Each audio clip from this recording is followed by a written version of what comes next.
Ya, kita kembali bersama Anda. Selamat malam Indonesia, selamat malam smart listener. Saya Nancy Moko Ginta menyapa Anda dalam program Indonesian Strong From Home. Dan giliran tadi ada Pak Jansen bersama Daryl. Sekarang duet maut Nancy sama Ayah Edi ya. Selamat malam Ayah, apa kabar? Selamat malam, Nancy, baik sekali, luar biasa. Kita berdua ini like father and daughter atau like mom and son ya? Saya nggak ngerti juga nih. Kita berdua ini bagai apa nih Ayah? Sebagai pinang di belah dua, Mbak. Oke, kita malam hari ini kita akan bicara tentang bagaimana sebetulnya kita melihat ini ya, dua sisi koin begitu ya, antara orang tua dan anak, antara ayah dan anak dan ibu juga begitu ya, dengan sebaliknya. Nah, ini seperti apa sebetulnya kita melihat dua sisi ini? Nah, nanti kita akan diskusikan bersama Anda selama kurang lebih 2 jam ke depan, dan yang pasti Anda juga bisa berinteraksi. Kita buka kesempatan untuk Anda ingin diskusi dengan kami. Anda bisa hubungi line telepon 021-398-33888 atau di 0812-11-12-959. Nah, Ayah, bicara dua sisi koin itu pasti ada hal yang berbeda walaupun dia di dalam satu koin begitu ya. Tanggapannya, Ayah? Iya, saya kemarin melontarkan isu ini, Mbak. Ya. Isu hilangnya sepeda-sepeda SEA Games ya. Nah, jadi ada berita ratusan sepeda yang akan digunakan untuk SEA Games katanya raib gitu. Nah, kemudian saya tulis di sana apa kata dunia gitu. Kan kebetulan SEA Games kita ini diliput oleh seluruh wartawan dunia ya. Kalau sampai berita itu terdengar ke seluruh dunia, coba bayangkan, Mbak. Itu terjadi di event internasional, diliput dunia, dan terjadi kehilangan. Ya, apapun sebabnya lah, apakah kecurian atau apa, kita nggak tahu. Tapi yang pasti raib ya. Nah, ini kan sebenarnya hal yang remeh-temeh, tapi kan menjadi tidak remeh-temeh kalau diliput secara internasional kan ini.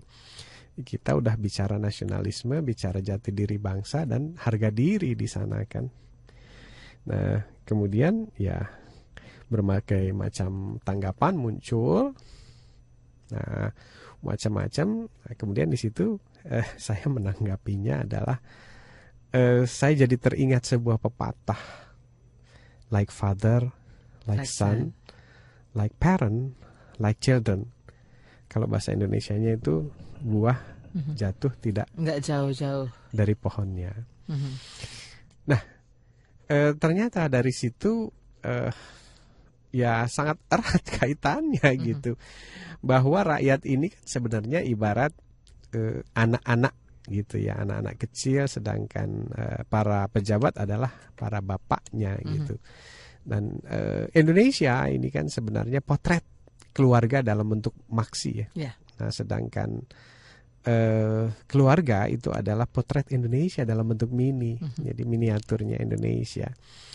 Nah, kami ingin membahas ini dan sharing, ada pengalaman yang akan saya sharing gitu, supaya kalau kita misalnya sudah desperate atau frustasi untuk memperbaiki keadaan yang terjadi seperti ini, kita masih punya satu harapan, manakala kita sadar bahwa Indonesia ini adalah keluarga-keluarga ya, kumpulan-kumpulan keluarga atau sebaran keluarga yang ada di seluruh Nusantara. Jadi kita masih punya kesempatan untuk memperbaiki pada saat kita melihatnya Indonesia ini dalam bentuk rumah demi rumah yang berjajar dari Sabang sampai Merauke.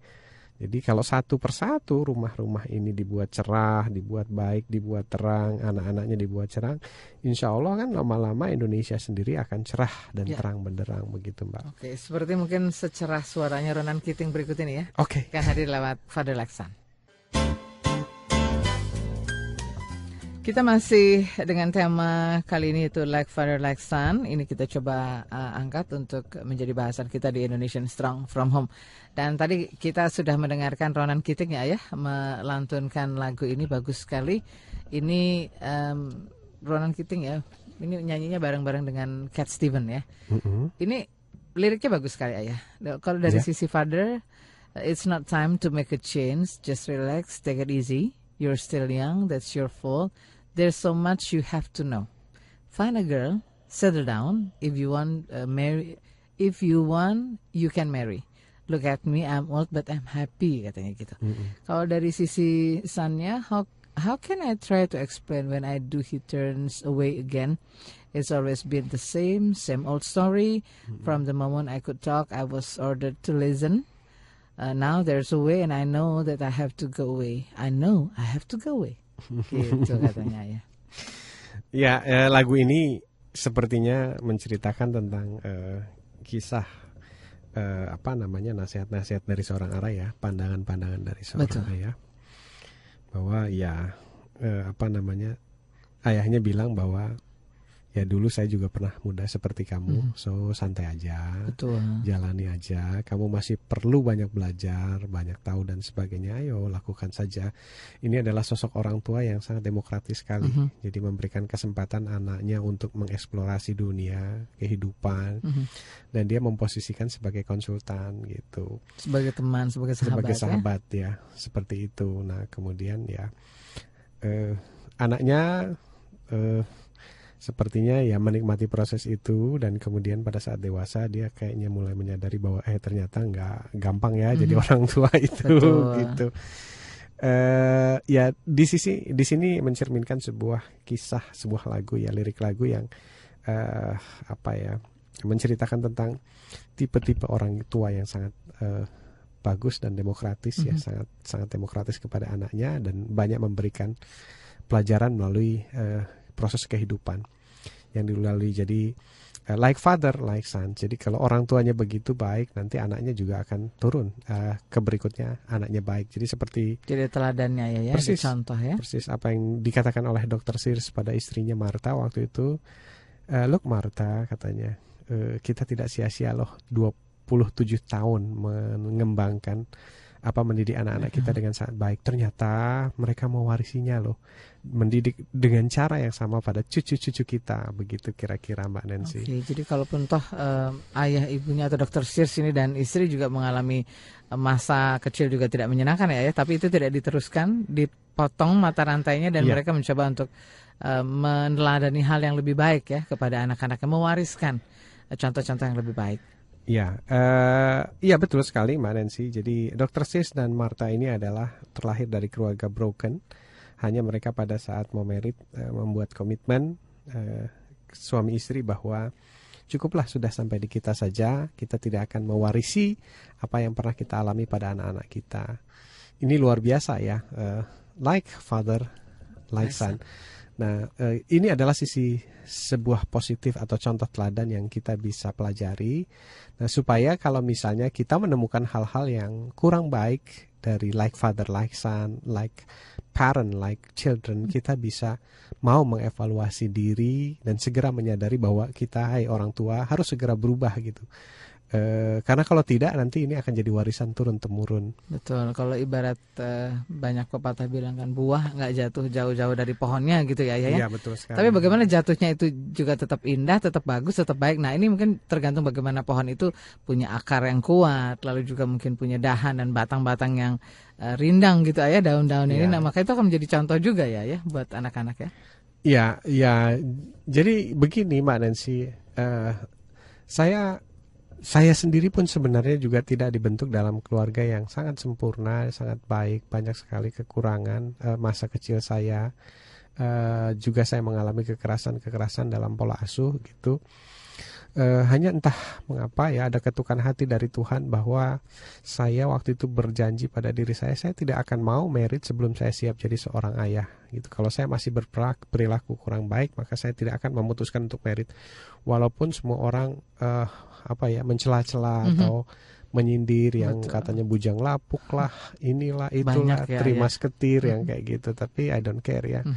Hidup saya adalah hidup saya dan saya putuskan sendiri waktu itu. Makanya marriage-nya agak-agak telat. Nah kemudian saya juga menyadari dan bahwa tanggung jawab seorang ayah itu adalah tidak hanya pada diri sendiri tapi juga pada turun-temurun ke generasi seterusnya. Dan alhamdulillah Tuhan mempertemukan saya dengan orang-orang yang menjadi teladan bagi kehidupan. Salah satunya adalah Dr. Sears tadi ya. Dan sampai akhirnya sekarang ini saya berusaha untuk berubah, Mbak, dari kebiasaan sebelumnya, dari bawaan-bawaan bawaan pola asuh waktu saya masih kecil itu berusaha saya eliminir, saya ubah satu persatu. Saya jadikan anak saya di rumah sebagai evaluator. Jadi yang namanya apa salah ayah, apa kekurangan ayah, kamu sudah bahagia belum jadi anak ayah, itu adalah pertanyaan harian saya itu ke anak-anak begitu. Nah kalau misalnya dia bilang enggak, ini saya telusur kenapa, di peristiwa apa, dan saya gimana cara ayah berubah begitu setiap hari. Karena memang kita tidak pernah bisa jadi orang tua yang sempurna, itu kata Dr. Sears. Nah saya angkat di Smart FM ini karena kemarin saya agak-agak miris, Mbak, gitu. Waktu minggu lalu itu saya ajak anak saya jalan-jalan ya ke sebuah taman bermain anak yang di situ ada proses stimulasi ya, jadi dokter, jadi pilot, kemudian jadi profesi ya, jadi pemadam kebakaran, polis dan sebagainya. Nah, lama waktu bermainnya itu kira-kira 5 jam. Jadi kami menemani anak-anak bermain. Nah tentu saja karena banyak anak, permainannya terbatas, jadi ya ada proses antri dan sebagainya ya. Nah di situ ternyata tanpa sadar, Mbak, tanpa disengaja saya melakukan observasi ya, observasi. Jadi sekeliling sekeliling sambil mendampingi anak di situ. Ternyata berbagai macam anak berkumpul ya. Jadi ada anak yang suka teriak-teriak, teriak-teriak gitu. Dilalah kalau bahasa orang Jawa gitu ya. Sambil santai kita perhatikan gitu, tiba-tiba orang tuanya datang dan orang tuanya sama persis teriak-teriak juga gitu. Terus ada lagi anak yang saya temukan ini prihatin sebenarnya ya, berani menendang, Pak. Jadi menjejak gitu ya, menjejak mentor-mentornya ya. Kakak mentornya juga nggak berani apa-apa, mungkin karena dilatih ya untuk tidak melakukan apa-apa. Saya pun jadi miris, saya juga nggak bisa berbuat apa-apa melihat anak itu menendang-nendang gitu. Kemudian pas anak itu selesai acara keluar ketemu sama ibunya, wah ibunya jelas begitu, dari kata-katanya keras, suka membentak dan suka mencubit gitu, pokoknya melakukan kekerasan gitu, seperti itu. Jadi tergambar langsung gitu ya. Terus ada lagi ada yang suka tiba-tiba datang di antrian paling depan gitu. Nah ternyata begitu ibunya datang, ibunya malah ngajarin gitu ya. Udah kamu di situ aja nyelip aja, pura-pura nggak tahu aja gitu. Pas anaknya masih malu-malu dibilang gitu, udah cepetan nanti keburu ketahuan orang. Ya ampun, jadi diajarkan pada hal-hal yang kurang baik. Jadi itu potret ya, itu potret masyarakat kita. Padahal lokasi permainannya itu adalah lokasi permainan yang menurut saya sih kalau dari budget yang kita keluarkan itu middle up ya. Kemudian lokasinya juga berada di SCBD ya, di pusat bisnis distriknya Jakarta, di barometernya orang Indonesia yang ya barometernya orang-orang berpendidikan begitu ya. Tapi toh masih terjadi seperti itu. Dan kenapa saya ini angkat di sini gitu ya, karena saya memperhatikan betul dan itu kejadiannya berulang-ulang sampai ada orang tua yang berantem rebutan antrian anaknya gitu, dan itu dilihat oleh orang-orang asing. Kebetulan kan orang-orang asing juga pengen bermain ke sana kan, anak-anaknya, dan orang-orang asing itu tidak mengerti bahasa kita, tapi jelas-jelas dia bisa melihat bahasa tubuh, perilaku orang Indonesia, dan saya agak malu sebagai orang Indonesia pada saat melihat orang-orang asing ini cuma bisa ya angkat tangan sambil geleng-geleng kepala gitu. Ya jadi saya pikir sudah saatnya ya kita menganggap hal ini penting ya. Attitude is penting, manner is penting, mengantri is penting, tidak menyerobot hak orang lain itu penting, mengajarkan anak untuk say thank you itu penting.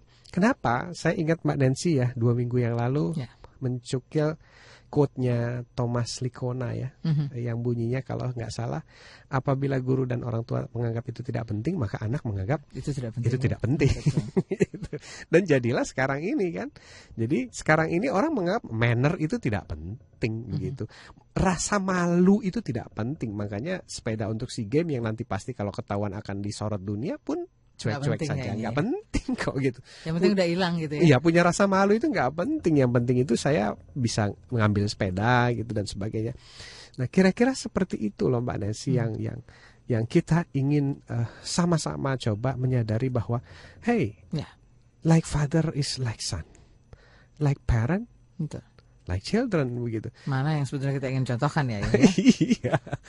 Apakah kita masih punya rasa malu? Apakah kita masih punya harga diri gitu sebagai bangsa? Kalaupun sekarang ini mengalami degradasi, ya mari kita coba mulai dari keluarga satu persatu, dari keluarga dan rumah-rumah Indonesia ini. Mudah-mudahan rumah-rumah ini menjadi promotor keluarga dan rumah-rumah lainnya, sehingga Indonesia tidak memiliki potret yang terus-menerus bernilai negatif di mata dunia begitu. Sudah saatnya kita memperlihatkan hal yang lebih baik ya. Ya, Indonesia yang aslinya, betul. Indonesia yang dulu pernah ada, Indonesia yang dulu pernah diturunkan oleh para leluhur dengan budi yang sangat luhur begitu kira-kira, Mbak. Oke, kalau kita lihat dari kemarin pertandingan yang memang diharapkan ya menjadi kebanggaan Indonesia, kita juga sudah lihat bagaimana pemain-pemain kita sudah bermain sportif dan menunjukkan bahwa kita walaupun kita kalah, tapi kita memang kalah terhormat begitu ya. Permainannya sudah luar biasa dan tetap sportivitas diandalkan di antara yang lainnya. Ya, begini, kalau kita bicara menang atau kalah itu kan nomor 2, Mbak. Menang atau kalah nomor 2. Setiap ada pertandingan ya selalu muncul 3 hal ya, betul. Menang, kalah atau draw kan gitu ya. Tapi kalau draw itu dicoba dipecahkan kan jadi menang atau kalah gitu. Sebenarnya itu adalah masalah kedua, tapi orang yang akan memperhatikan adalah manner di pertandingan itu. Manner di pertandingan itu. Itulah mengapa ada pemain terbaik dunia, ada pemain terbaik Eropa. Apa sih yang dibilang terbaik? Tidak hanya teknik, tapi manner mereka. Dulu pernah ada satu pemain terbaik dari Eropa yang pernah menendang atau memukul wasit ya kalau nggak salah, itu langsung diskualifikasi. Diskualifikasi begitu. Jadi sebenarnya dunia itu menganggap manner itu penting. Begitu, makanya saya pikir kita juga perlu menganggap bahwa attitude, manner itu penting buat anak kita, supaya nanti like father, like son yang kita turunkan kepada anak cucu kita adalah like father, like son-nya yang baik, yang bermanner, yang bermoral. Seperti itu. Oke, baik. Nah, untuk Anda yang sudah nggak sabar ingin diskusi, silahkan, karena kita juga buka kesempatan. Dan tentunya selepas beberapa pesan berikut, Anda bisa bergabung bersama kami di line telepon maupun di line SMS di 0213983388 dan di 0812111299. Kami akan segera kembali selepas beberapa pesan berikut ini. Kita kembali untuk Anda di Smart FM Jakarta dan juga menyapa Anda di seluruh jaringan Smart FM Network dari mulai Palembang, Medan, Pekanbaru, Jakarta, Semarang, Surabaya, Banjarmasin, Balikpapan, Makassar, dan Manado. Dan juga kita bersama Anda tentunya di seluruh jaringan Smart FM, maksud kami di radio-radio sindikasi yang mendengarkan program ini di Indonesian Strong From Home. Ayah Edi masih membahas tentang like father, like son, atau ibaratnya buah jatuh tidak jauh dari pohonnya, seperti itu. Nah, ini kita sedang diskusikan kalau contoh kita atau teladan kita itu hal-hal yang positif, maka mereka juga akan berlaku seperti itu. Tapi kalau apa yang kita contohkan atau teladankan itu juga dari hal-hal yang negatif, maka itu juga akan nanti berdampak pada kehidupan mereka. Seperti apa mereka akan punya pilihan-pilihan begitu ya. Dan yang menarik, ada isu terhangat bahwa hari ini perhelatan SEA Games ditutup, tetapi ternyata kita juga menyisakan suatu cerita ya, bahwa sepeda-sepeda di SEA Games hilang gitu ya, raib, tidak tahu kemana ininya ya. Nah, sebetulnya apa sih ayah yang kita perlu cermati? Katakanlah tadi kalau ini like father like son, atau ada contoh-contoh yang mungkin belum tepat kita berikan. Ini secara katakanlah mungkin ini memang kita sadari atau tidak. Nah, ini apa yang kita perlu mungkin evaluasi? Ya, begini. Saya baru saja memperdalam biografinya Socrates ya, Mbak ya. Saya mengkaitkan ucapan Thomas Likona dengan apa yang dilakukan Socrates pada abad ke-6 sebelum Masehi. Jadi 600 tahun sebelum Yesus dilahirkan, Socrates itu sudah menjadi seorang filosof ya, Mbak. Nah, dia terkenal sebagai yang namanya filosof etika atau manner. Etik atau manner ya. Nah, Sokrates itu menjadi gurunya para filosof. Nah, kemudian apa tematik yang dibawa oleh Sokrates? Yakni etika perilaku, Mbak. Dia membawakan tematiknya adalah etika perilaku. Mengapa orang begini dan mengapa orang begitu? Oke, sebelum dilanjut lebih detail, kita sudah punya penelpon rupanya. Oke, boleh, kita terima silakan. terlebih dahulu. Halo, selamat malam. Iya, selamat malam. Dari siapa, di mana Ibu? Ibu Emi Balikpapan. Silakan Ibu, kita sedang membahas tentang like father like son, silakan. Ya. Ya, Bu Emi. Halo. Iya, selamat malam Ayah. Selamat malam, Bu Emi. Iya, apa kabar Ayah? Baik, alhamdulillah. Iya, selamat malam Mbak Nancy. Iya, selamat malam. Ini saya mau tanya Pak, Ayah, Iya. ini gimana ya batasan ke anak? Ibu, volumenya boleh dikecilkan supaya tidak Oh feedback? iya, Iya. Ya, gimana memberi batasan-batasan kepada anak? batasan ya. Soalnya kan kalau macam anak tetangga main ke rumah Ayah kan, Mm-mm. ada yang suka membentak. Saya juga gimana mau negurnya, kadang nggak enak sama ibunya. Oke. Terus ada juga gini Ayah. Komentar anak ibu apa pada saat dia membentak? Anak saya umur 3 tahun, terus dia kan cenderung otak kanan. Jadi dia diam aja. Oke. Terus Tapi udah ini bisa ayah, diajak komunikasi ya? bisa. Bisa ya, sudah memahami, mengerti gitu ya ucapan-ucapan ibu ya? Terus ini bisa satu lagi Ayah ya. Boleh, silakan. Nah, terus gini Ayah, bawahnya kan dia jajan nih, ada temennya kan suka main lah. Mm-mm. Jadi dia tuh suka ini kalau macam anak saya jajan, sekali saya ini jajanin juga kan. Tapi kalau macam terus-terusan gitu tiap hari minta terus, tante minta uangnya mau jajan. Nah, terus gimana gitu? Soalnya saya pernah sekali ada, aduh minta sama mama ya uangnya, maksudnya aku biar nggak kebiasaan Ayah kan. Tapi malah ada ibu langsung marah-marah, aduh kok kayaknya pelit banget mungkin ibu itu. Akhirnya ibu itu beliin ini, saya beliin deh gitu. Jadi saya jadi nggak enak ya. Terima Baik, kasih Ayah, mungkin terima itu aja. kasih Terima ya. kasih. Selamat malam Ibu Emi di Balikpapan. Dan kita juga ingatkan Anda bahwa yang kita bahas malam hari ini adalah tema menarik, yaitu like father like son. Nanti untuk Anda yang ingin diskusi seputar tema, silahkan saja kita buka kesempatan. Ayo, mau ditanggapi silakan. Iya, memberi batasan pada anak ya.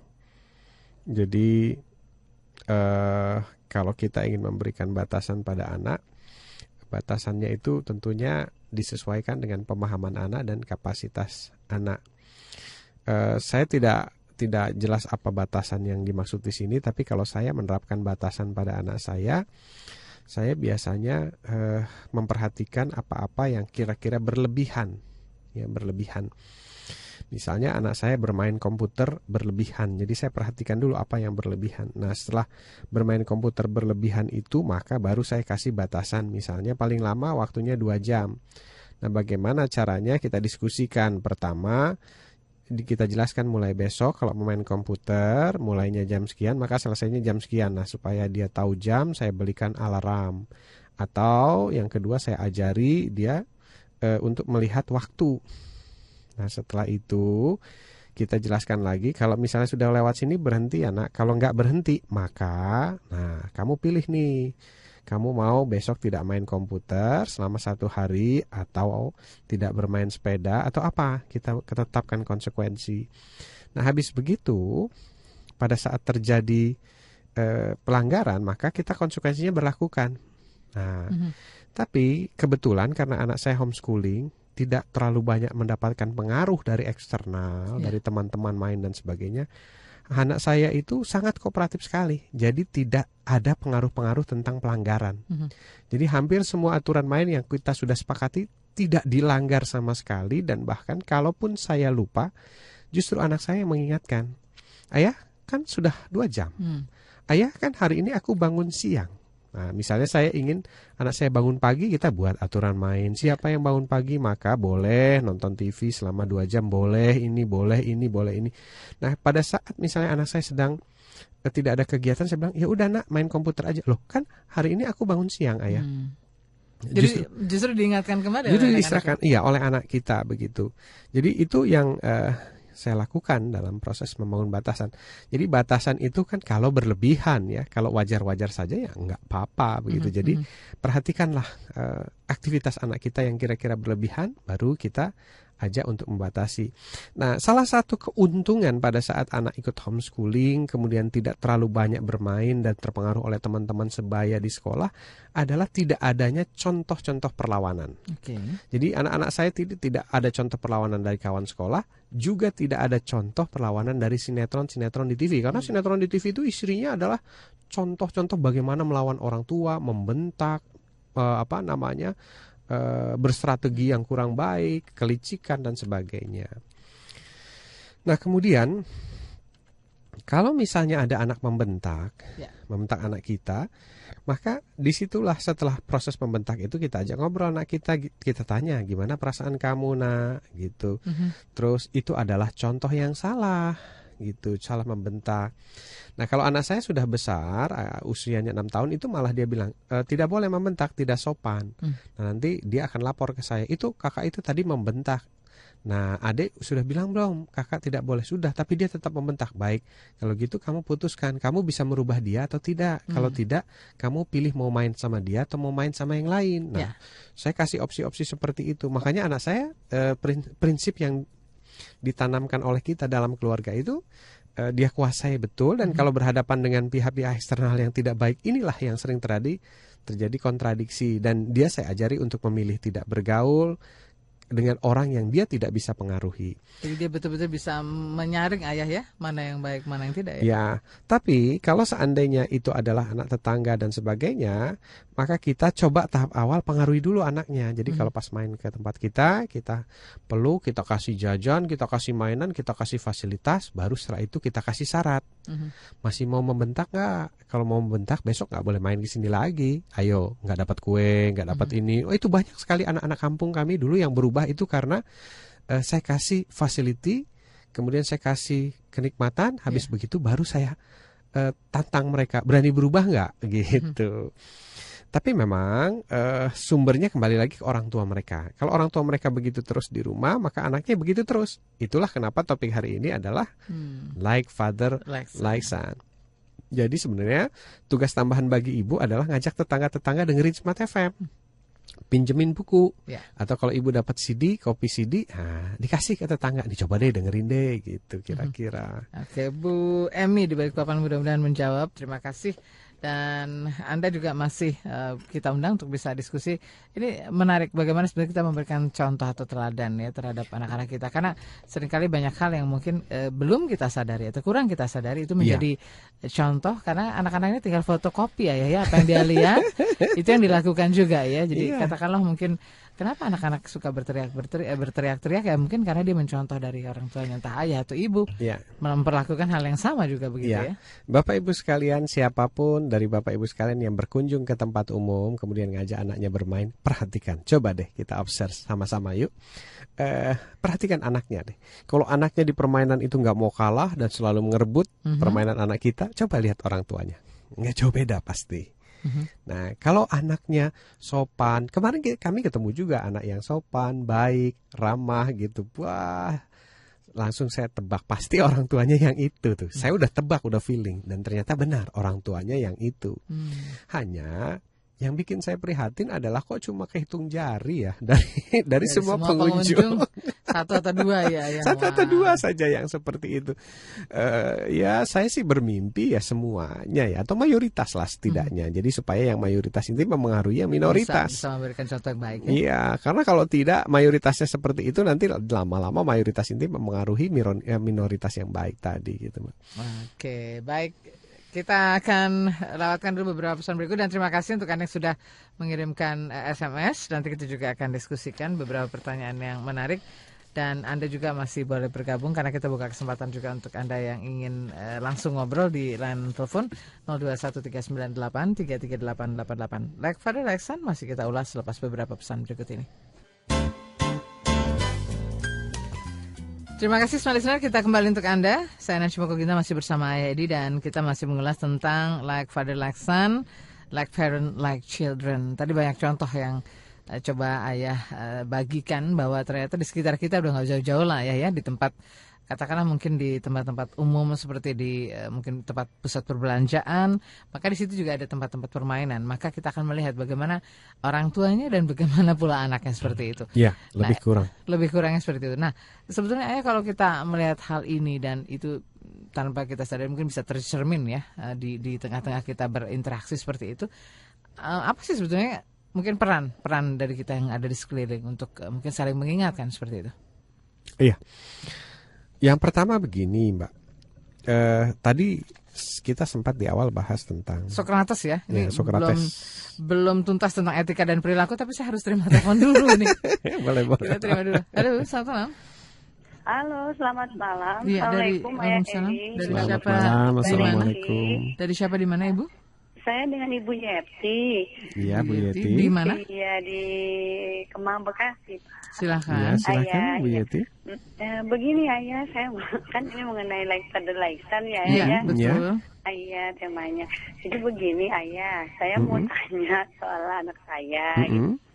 Iya, kebetulan kan saya sendiri, jadi, udah berpisah sama ayahnya. Single parent Single ya? parent ya. Iya, betul Ayah. Mm-mm. Sebetulnya anak saya itu udah dewasa ya, udah kuliah. Iya. Usia berapa, Bu? Udah, usia 21 Ayah, udah 21 tingkat ya? 3. Mm-mm. Iya, alhamdulillah sih di kedokteran di UI Ayah. Mm-mm. Cuma jadi permasalahan gini Ayah, ini anak saya tuh sifatnya keras banget gitu Ayah. Jadi agak suka masuk saya. Cowok cewek ini? Cewek Ayah. Cewek ya, heeh. Iya, apa ya? Jadi seperti ayahnya gitu, ayah. Jadi keras banget, sedikit agak diktator. Jadi, iya, jadi kurang kadang-kadang udah mengerti keadaan gitu. Jadi soalnya tuh kayak kurang bisa masuk gitu kalau dalam keadaan seperti ini tuh saya susah masuknya gitu ayah. Karena dulu deket banget dengan ayahnya dan selalu diikutin kemauannya ayah. Oh, I see. Iya, jadi saya sekarang agak ini sendiri gitu ayah, jadi agak susah masuknya gitu ayah. Iya, untuk anak pertama. Kalau Bu Yeti Muslim atau? Kenapa ayah? Kalau boleh tahu begitu? Iya, gimana? Muslim atau? Saya Muslim Oke, ayah. ya.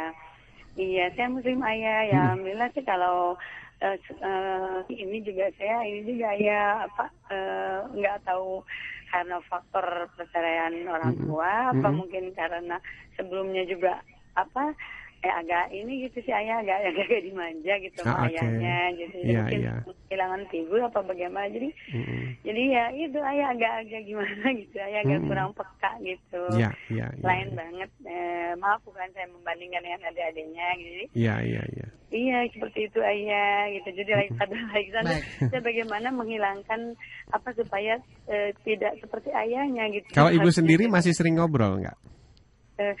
Kalau dia ini ayah kalau cerita baru gitu tapi kalau kira-kira misalnya direkomendasikan ikut satu program tertentu mau nggak ya kira-kira? Boleh ayah karena anak saya 3 nih ayah gitu ya walaupun saya udah dewasa gitu ayah saya udah 46 gitu kan ya nggak ada salahnya ya ayah ya saya sering dengan ayah gitu karena ya bagaimana juga kan saya ingin menjadi lebih baik lagi gitu dengan single parent. Iya Ibu. Baik Ibu. Iya. Terima kasih sharingnya. Programnya. Ya, makasih ya. Kita bagikan. Ya. Makasih Bu Nancy. Baik, selamat malam. Waalaikumsalam warahmatullahi. Nah, gimana nih ayah kalau memang kondisi kita adalah sudah berpisah tadi dengan salah satu ya orang tua. Nah, ini apa yang mungkin harus bisa satu hal yang bisa menjembatani hal ini? Sebenarnya begini ya. Masalah berpisah dengan pola pengasuhan anak itu adalah dua hal yang berbeda. Kalau perpisahan ini menjadi ada pengaruhnya, memang betul ada pengaruhnya. Tapi berpisah ini adalah ketidakcocokan antara pasangan, itu dua hal yang berbeda ya. Itu tidak ada hubungannya dengan ketidakcocokan sama anak. Kalau anak itu selalu biasanya kalau cara mengasuh kita tepat, cocok-cocok saja begitu. Nah kemudian sekarang kita coba fokusnya bukan kepada proses pasangan, tapi proses hubungan ibu dan anak. Nah begini Bu Yeti ya. Kemarin kami sempat ngobrol dengan salah satu orang tua yang kebetulan awalnya anaknya itu ya begitu deh, ya begitu deh gitu ya. Jadi ceritanya panjang lebar Bu Yeti. Terus begini, kebetulan si orang tua tadi mengikutkan di salah satu program ya, karena kebetulan masih anak-anak, jadi ikut programnya Pak James gitu, ikut programnya Pak James. Dan ternyata setelah ikut programnya itu anaknya berubah total, jadi hormat ke orang tuanya, jadi respect, jadi pokoknya beda total lah gitu, seperti sebuah pribadi baru. Nah kemudian saya coba telusur ternyata apa yang kurang diberikan kepada anak oleh sekolah-sekolahnya anak kita adalah sentuhan nurani, sentuhan hati, sentuhan kolbu yang berhubungan dengan betapa sulitnya jadi parent, betapa sulitnya membesarkan anak dari bayi, kemudian pada saat mereka baru dilahirkan sampai mereka sebesar usia 21 tahun. Dan itu tidak pernah disentuhkan secara emosional ke dalam jiwa dan nurani hati seorang anak. Jadi akhirnya anak-anak kita itu punya hatinya membatu terhadap orang tuanya. Dan setelah mengikuti program itu luar biasa, saya juga terkagum-kagum. Dan saya berpikir, itu Pak James bikin program 4 hari saja bisa bikin anak kayak gitu. Harusnya sistem pendidikan kita lebih hebat lagi kan. Pak James cuma 3 hari loh. Kalau misalnya ini diterapkan di sistem pendidikan kita selama berapa tahun itu, SD 3 tahun plus 3 tahun, 9 tahun. Oh dahsyat hasilnya kan. Nah, akhirnya saya punya kesimpulan bahwa orang ini kan respect atau tidak pada seseorang itu tergantung persepsi yang ditanamkan kepadanya. Pada saat kita ditanamkan terus persepsi positif, maka orang tersebut kita akan respect padanya. Itulah kenapa kita respect pada para nabi, respect pada orang-orang suci, karena persepsi yang ditanamkan kepadanya selalu yang hal-hal luar biasa dan mulia begitu.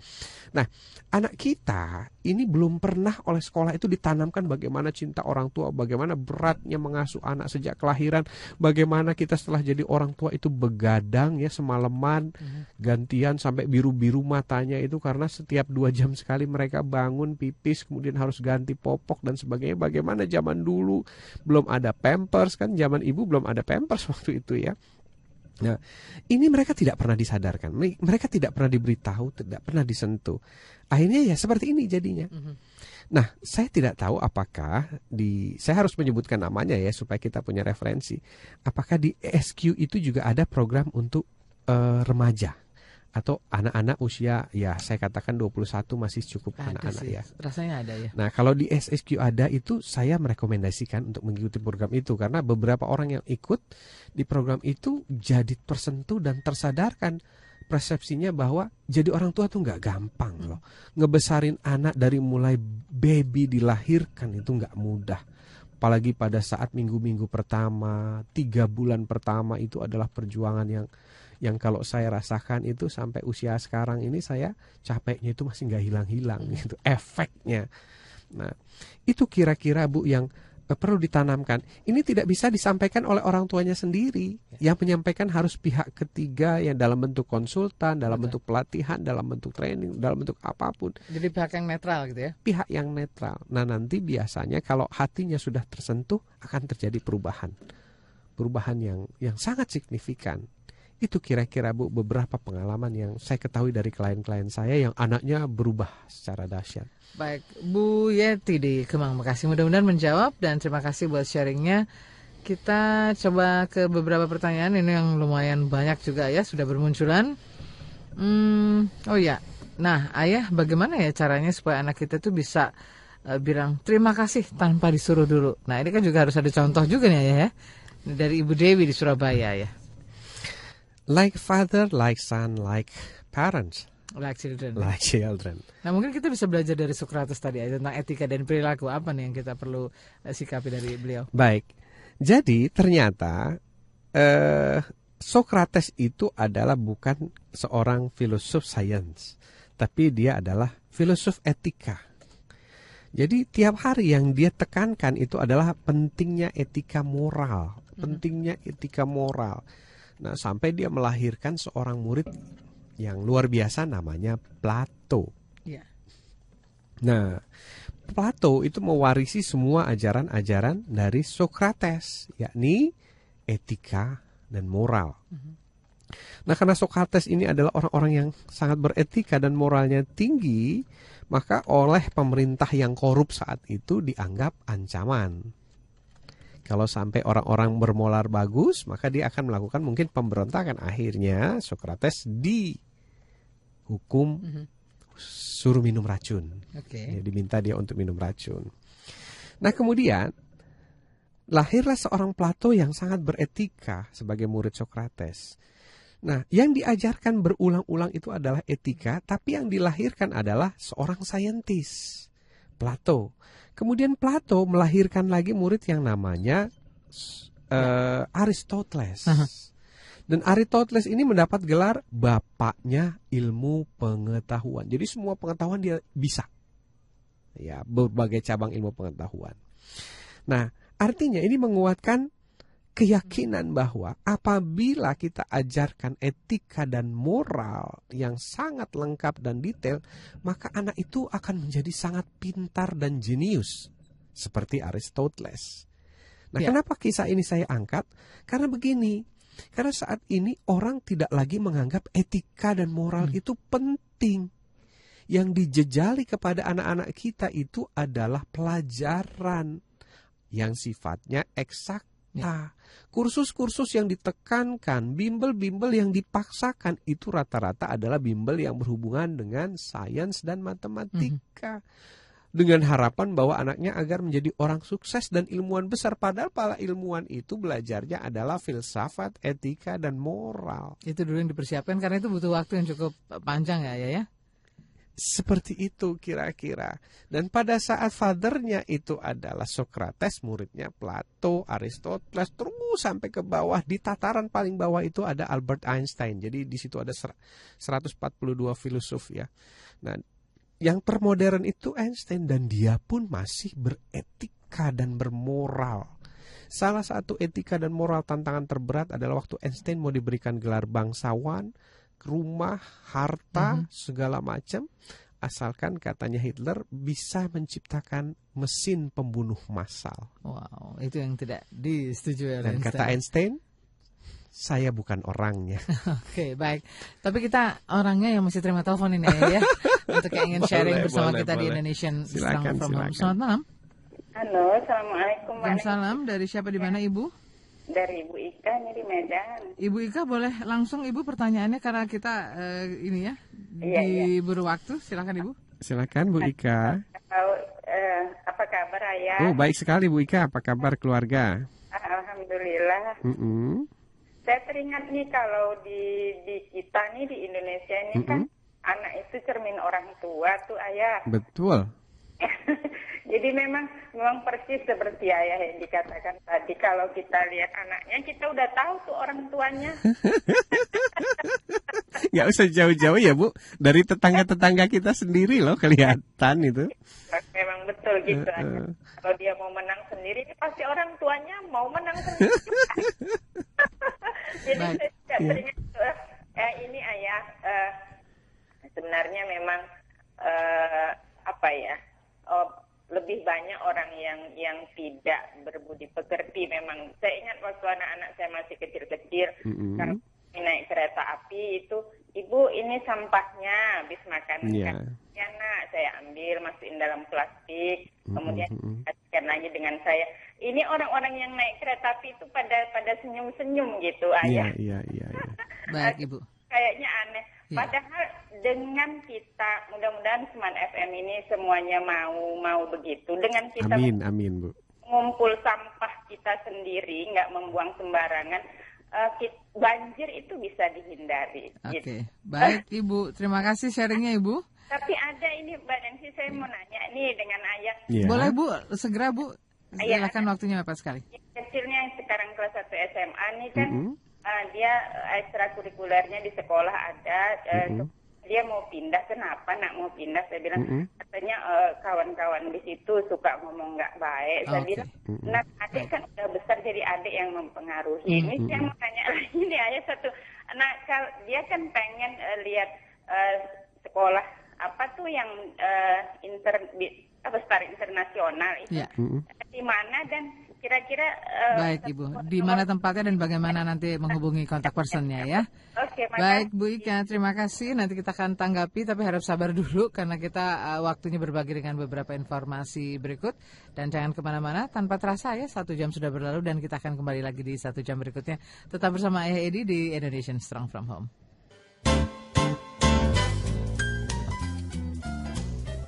Kembali ke Smart FM Jakarta dan masih bersama Anda dimanapun Anda berada dengan bahasan Like Father Like Son, Like Parent Like Children bersama Ayah Edi dalam program Indonesian Strong From Home. Kita tadi menyisakan PR ya Ayah, bicara soal Socrates, etika dan perilakunya, ini belum juga diulas Ayah secara lebih lengkap. Dan juga tadi ada pertanyaan Ibu Ika di Medan yang ingin tahu banyak tentang sekolah Star Internasional. Nah ini bagaimana mungkin waktu untuk sit-in atau cara menghubungi manajemen Ayah. Mungkin kita boleh mulai dari Socrates dulu Ayah tentang etika dan perilaku. Maka ini yang akan menjadi contoh atau teladan di keluarga kita.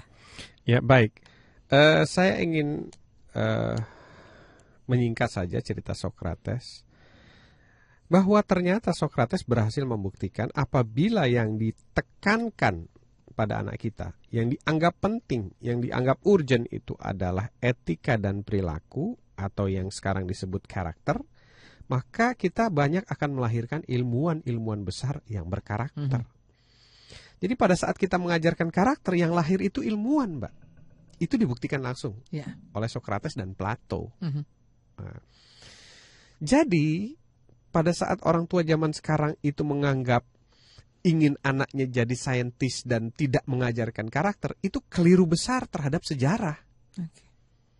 Gitu. Jadi mulailah sekarang diubah. Kalau anaknya ingin menjadi ilmuwan besar plus berkarakter, ajarilah karakter karena karakter itu melahirkan ilmuwan.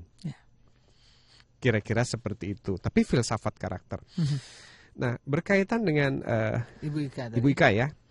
Begini, anaknya kan ekstrakurikuler, teman-temannya tidak baik, kemudian ingin pindah. Nah, saya tidak tahu apakah pindah ekstrakurikuler atau pindah SMA. Nah, kalau saya saat ini Bu mengajarkan anak saya dengan 2 metode. Yang pertama adalah imunisasi. Yang kedua sterilisasi. Jadi maksudnya begini. Kalau kita mensterilisasi anak, artinya kita akan memutuskan anak kita tidak bergaul dengan siapapun supaya aman, supaya steril dari virus-virus. Tapi itu sampai kapan? Nah, kan nggak bisa kita bersama anak kita seumur hidup gitu. Jadi saya menggunakan metodenya imunisasi. Pada saat anak saya masih terlalu rentan terhadap pengaruh-pengaruh lingkungan, saya steril dulu. Jadi saya masukkanlah virus-virusnya dari orang tuanya sendiri, dari keluarganya. Jadi kalau ada perilaku yang tidak baik, kita langsung telusurnya gampang. Kalau nggak ayah, bunda, atau teteh, udah 3 aja. Karena nggak ada orang lain yang menjadi pengaruh bagi dirinya. Nah kemudian kalau dia sudah seperti sekarang nih, merokok itu tidak baik, kemudian makanan yang berpengawet itu tidak baik. Nah dia udah meyakini betul, nah baru saya imunisasi. Artinya apa? Saya lepas berhadapan dengan anak-anak lain, saya lepas ke supermarket memilih makanan untuk menguji dia imun apa enggak nih. Nah ternyata imun. Nah kalau imun nggak apa-apa, teruskan. Nah tapi kalau ternyata anak ibu tadi nggak tahan dan tidak bisa mempengaruhi lingkungannya, lebih baik kembali disterilisasi. Artinya dipindahkan ke tempat yang aman. Karena virusnya mungkin terlalu berat. Jadi obat imunisasinya nggak kuat untuk menahan kekuatan virus tadi. Begitu. Jadi kalau contoh dalam agamanya, ya Rasul waktu tidak kuat terhadap lingkungan sekitarnya, hijrah Bu. Gitu. Jadi hijrah itu bukan berarti buruk, tapi mencoba mencari tempat yang lebih kondusif untuk kita bisa terus mempertahankan idealisme kita. Begitu kira-kira. Nah kemudian kalau kita bicara Star Internasional, ini adalah sekolah TK dan baru sekarang menginjak SD Bu. Jadi kalau anak ibu SMA ingin berkunjung ke Star Internasional, mungkin berkunjungnya ikut program observasi atau melihat guru-guru di sana atau berkenalan di sana atau praktek magang di sana. Nah nanti supaya bisa merasakan bagaimana sih sekolah yang mengedepankan manner, etika, dan perilaku. Kami sendiri dalam proses belajar terus mengedepankan manner dan perilaku. Tapi saat ini sudah banyak orang tua yang merasakan langsung seperti apa sih sekolah yang mengedepankan manner itu, ya namanya Star Internasional tadi, melalui ikut serta dalam program observasi. Makanya insya Allah dalam waktu dekat kami akan segera menyelenggarakan program reuni para alumnus observasi di Star Internasional. Oke. Kapan itu Ayah? Kami belum tetapkan waktunya, tapi prediksinya adalah 3 bulan kira-kira dari sekarang. Seperti itu, karena banyak sekali komentar orang tua yang rindu dengan suasana waktu ikut program observasi di SI. Anak-anaknya yang rindu dengan para guru walaupun hanya 2 minggu saja di sana begitu.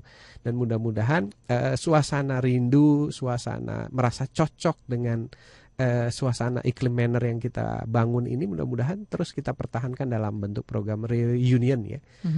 Supaya terus mengikat kembali ikatan moral, ikatan hati nurani, dan mudah-mudahan nanti akan bisa dikembangkan di daerahnya masing-masing begitu.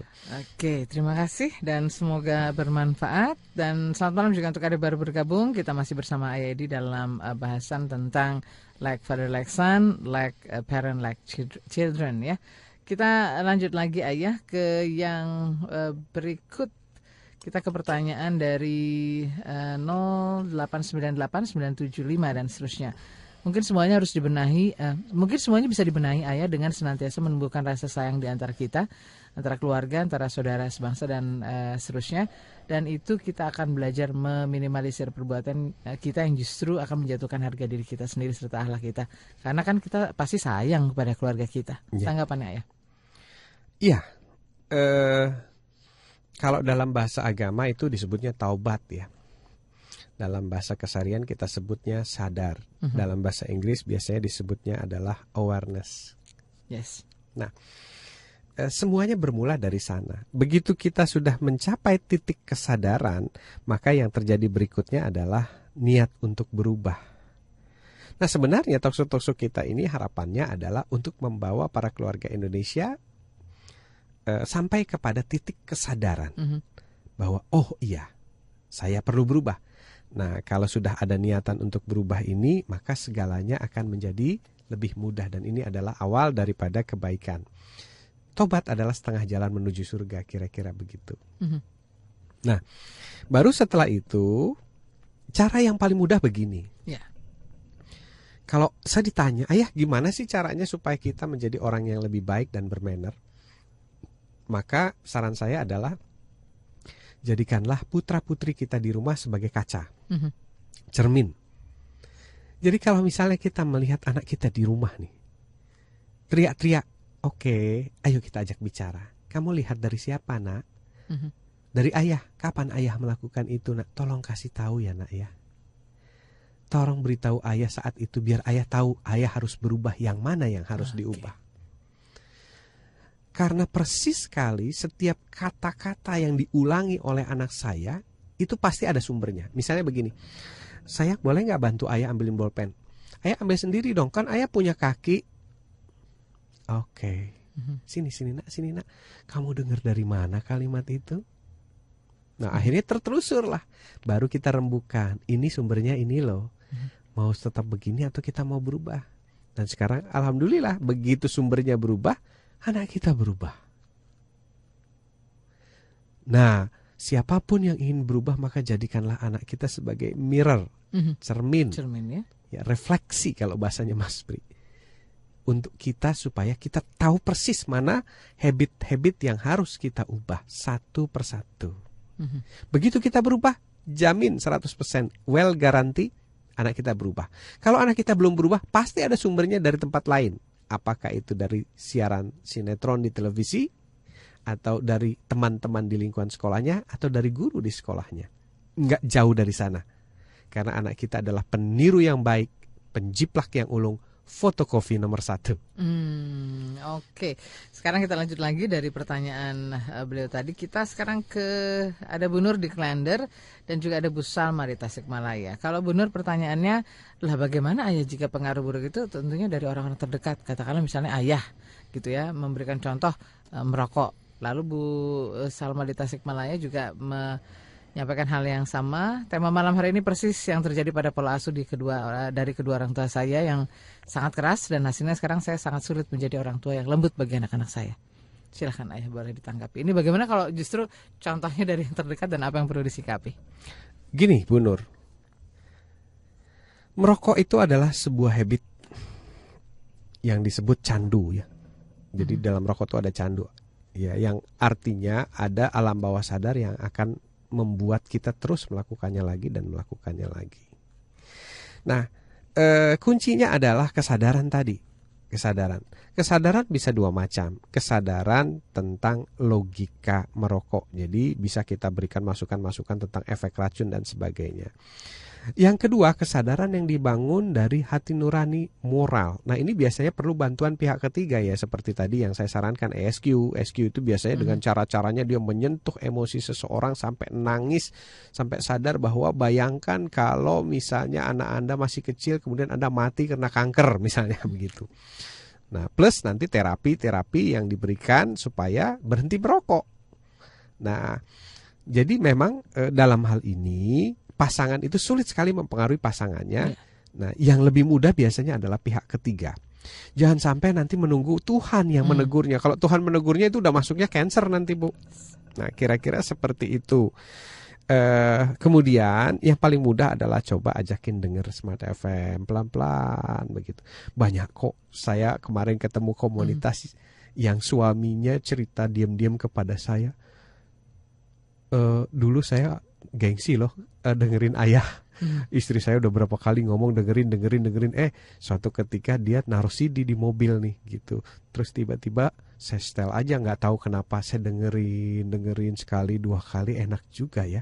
Dan sekarang saya udah sadar tapi tetap aja nggak mau bilang sama istri. Jadi sebenarnya para suami ini ingin berubah, Bu. Hanya jangan sampai tersinggung. Karena apa? Gengsinya besar kita ini para laki-laki ya, kalau misalnya cara penyampaiannya itu kurang manis atau kurang smooth begitu.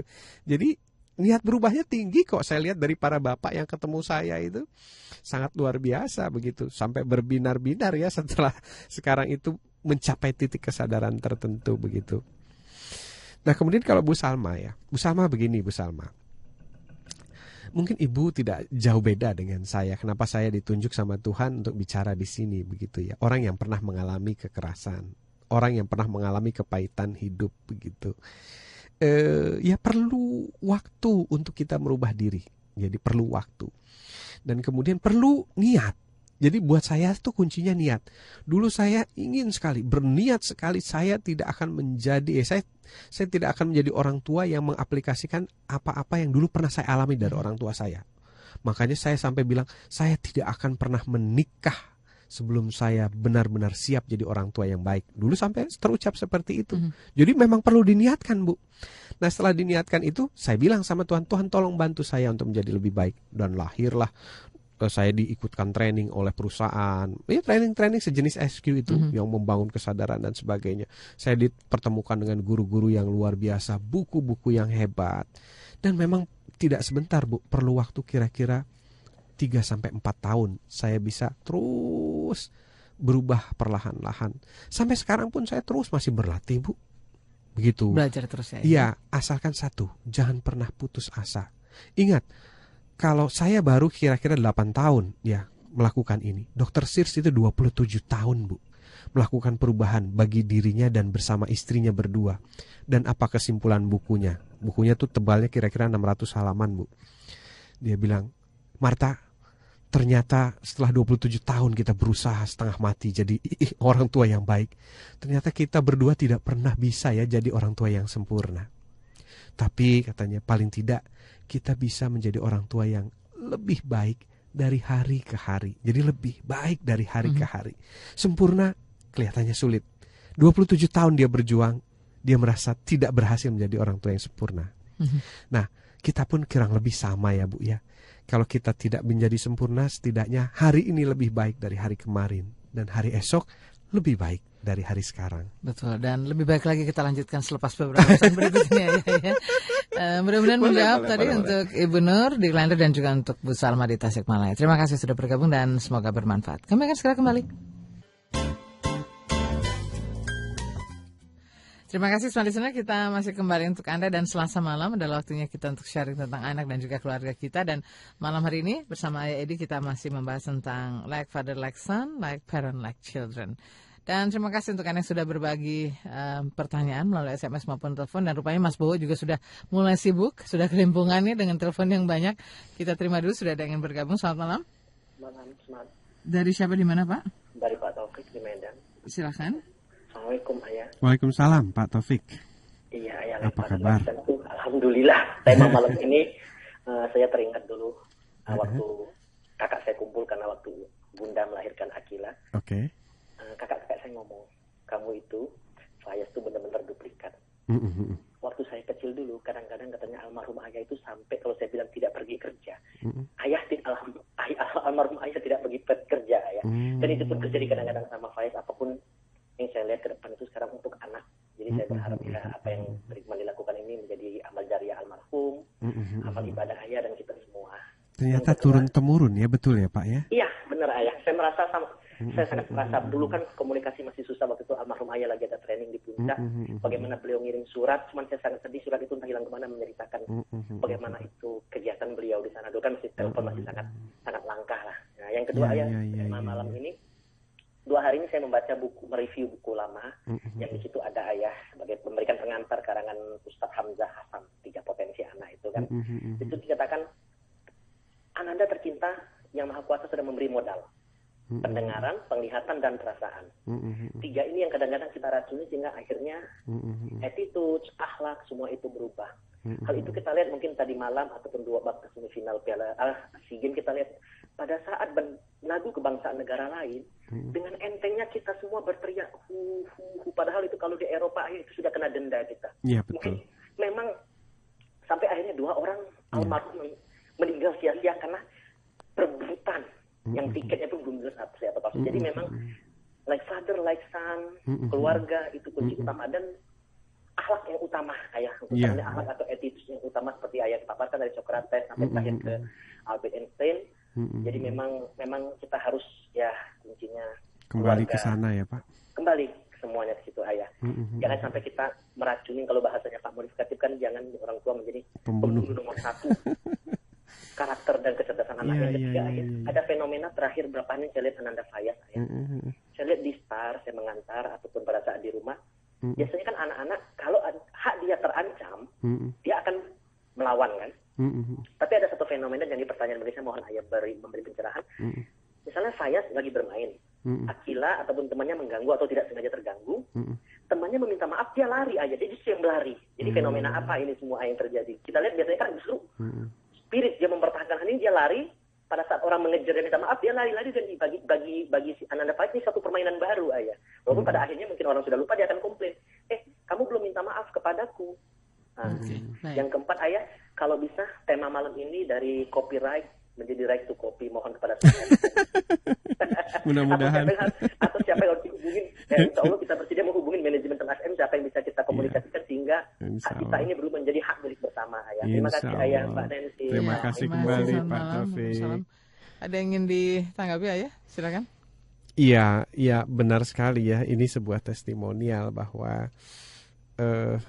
cara mendidik itu diturunkan. Kemudian pada saat ayah kita menganggap moral itu penting, maka kita akan juga melakukan hal yang sama pada anak kita, menganggap moral itu penting. Dan mudah-mudahan nanti anak kita dan cucu kita pun akan melakukan hal yang sama. Dan ini akan menjadi sebuah warisan bangsa yang luar biasa begitu Mbak. Kemudian berkaitan dengan apa yang dilakukan Ananda Fayaz tadi, ini adalah sebuah proses ide-ide kreatif dari seorang anak.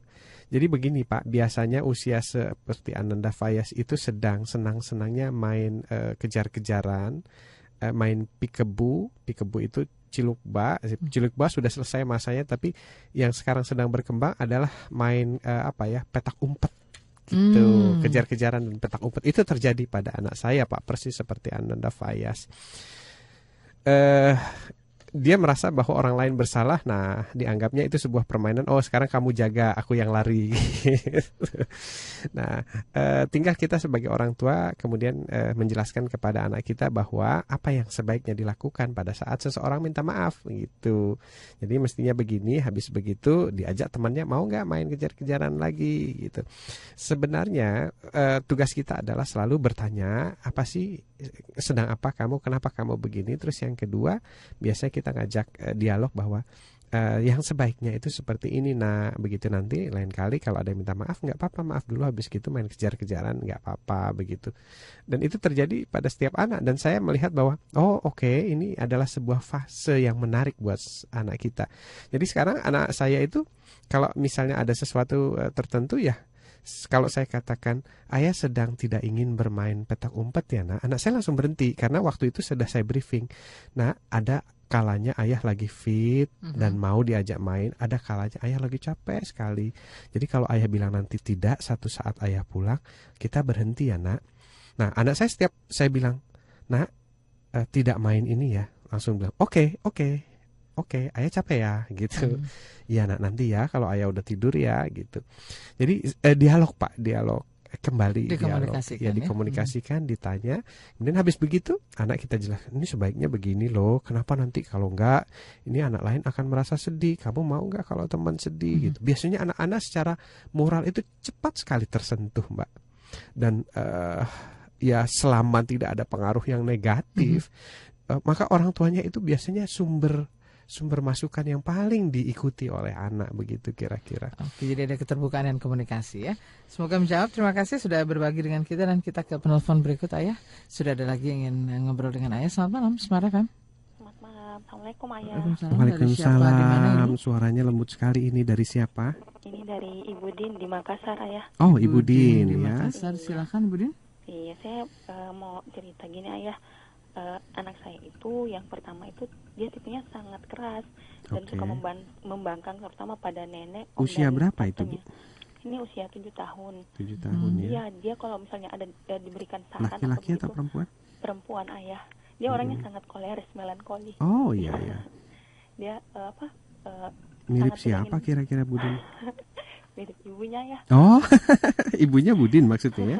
Iya. Ya oke terus? Iya, terus tapi saya selalu memberi contoh kepada dia bahwa apapun itu kalau orang tua yang menyampaikan selama itu benar, kita harus mendengarkan. Tapi dia selalu membedakan antara saya dengan neneknya, seakan-akan nenek itu adalah kubu lawan begitu. Ya, tapi itu berbeda kalau kita ke rumah orang tua suami saya. Di sana dia bersikap sangat lembut kepada neneknya yang di sana gitu. Nah, itu bagaimana menyikapi hal itu Ayah. Kemudian yang kedua, anak saya itu sekarang ini terpaksa saya sekolahkan di 2 sekolah. Oke. Iya, sekolah yang pertama itu dia sudah kelas 2 ya. Sekolah itu merupakan homeschooling, tapi saat ini belum dapat izin operasional dari Diknas, sehingga dia itu di sana kan sekolah itu sangat mirip dengan tipe sekolah yang ideal menurut Ayah Edi, Pak Munif dan para pendidik-pendidik yang terkini lah gitu modern. Kemudian sekolah kedua kami terpaksa menyekolahkannya di sekolah negeri karena itu keinginan dari orang tua saya bahwa dia harus punya sekolah yang punya izin formal dan dia harus bersekolah seperti anak-anak pada umumnya. Baik. Sekolah yang satunya itu seperti sekolah yang permainan saja lah begitu. Baik Ibu. Seperti itu. Baik Jadi, Budin. Iya. Bagaimana solusi yang sebaiknya diberikan? Apakah saya sudah berbuat zalim terhadap anak saya dengan menyekolahkannya di 2 sekolah? Baik. Oke. Ya, terima kasih Budin. Terima kasih. Selamat malam. Waalaikumsalam. Nanti kita akan coba sharingkan, ada beberapa pertanyaan beliau tadi tentang bagaimana menyikapi anaknya gitu, karena juga ada banyak contoh di sekitar, dan juga tadi pilihan sekolah ya. Iya. Sekolah formal dan sekolah untuk mungkin lebih kepada hal yang bermain. Kita akan ulas tentunya selepas beberapa pesan berikut ini.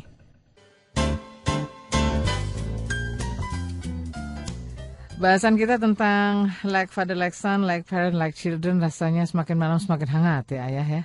Iya. Semakin kayaknya kalau bahasa anak Jakarta bilang gue banget gitu ya. Ini masalah kita banget. Betul. Silakan Ayah, tadi ada pertanyaan dari Budin seputar bagaimana menyikapi anaknya yang tentunya ini ada perbedaan begitu ya ketika dibawa ke pihak keluarga yang di sebelah ibu maupun di sebelah ayah, dan juga tadi pilihan sekolah formal. Begini Budin, selalu saya akan kembali kepada prinsip bahwa ayo ajak dialog anak kita dan bertanya pada dia kenapa gitu. Karena kan yang punya jawabannya pasti dia. Nah kemudian kalau seandainya ibu melihat bahwa anak kita itu perilakunya sudah kurang sesuai dengan yang kita harapkan, Nah, itu kan baru versinya Budin nih. Yeah. Perilaku anakku kurang sesuai harapanku. Nah, sekarang kebalikannya gimana ya? Apakah perilakuku juga sesuai dengan harapan dia, kan kita nggak tahu nih. Nah, jadi habis ini kalau boleh nih Bu ya, Ibu ambil secari kertas. Kemudian kertas itu dibagi 2. Nah, sebelah kiri itu ditulis kelebihan anakku. Nah, kelebihan, di sebelahnya ditulis kekurangan anakku. Nah, kemudian ajak anak ngobrol sama anaknya. Nak, gini nak, yuk kita buat permainan yuk. Permainannya namanya evaluasi diri. Nah, sekarang kamu coba nih ambil secari kertas bagi 2. Nah, yang sebelah kiri tulis kelebihan mama. Nah, yang sebelah kanan tulis kelemahan mama. Yang paling bawah tulis apa yang kamu harapkan dari mama untuk berubah. Oke. Nah, nanti mama juga akan sama buat nih. Kelebihan kamu apa, kekurangan kamu apa, harapan mama untuk berubah apa. Nah, nanti di situ kamu tulis aja. Pokoknya mama nggak akan marah. Dah rumusnya nggak boleh saling marah nih. Namanya juga evaluasi kan ya. Nggak boleh pakai marah. Nah, nanti di situ baru kita cross check. Nah, pada saat kita ngelihat kelemahan kita jangan protes, karena biasanya kelemahan itu hanya bisa dilihat oleh orang lain atau melalui cermin. Siapa cerminnya? Ya anak kita.